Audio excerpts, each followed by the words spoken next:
আপনি আমাকে অপমান করছেন। অপমান? অপমানের তুই কি বুঝিস? এক স্ত্রীর স্বামীকে ছিনতাই করে নিয়ে যাওয়া কি সেই স্ত্রীর জন্য অপমান নয়? এক স্ত্রীর সাজানো সংসার ভেঙে দেওয়া কি সেই স্ত্রীর জন্য অপমান নয়? আমি আপনার স্বামীকে ছিনিয়ে নেইনি, প্রাণই আমাকে কাছে টেনে নিয়েছে। আমি আপনার ঘর ভাঙিনি, প্রাণই আমাকে ঘর বাঁধার স্বপ্ন দেখিয়েছে। সে আমাকে ভালোবাসে। ভুল, এটা তোর ভুল ধারণা। ভালো সে আমাকে বাসে। আপনার ভালোবাসার যদি এত শক্তি, তাহলে আমার কাছে না এসে আপনি রানাকে আটকে রাখুন।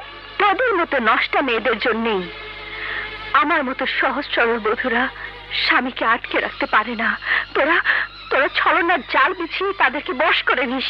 ছলনা আমরা করি না, ছলনা করে আপনাদের মতো স্ত্রীর কাছ থেকে ভালোবাসা না পাওয়া স্বামীরা।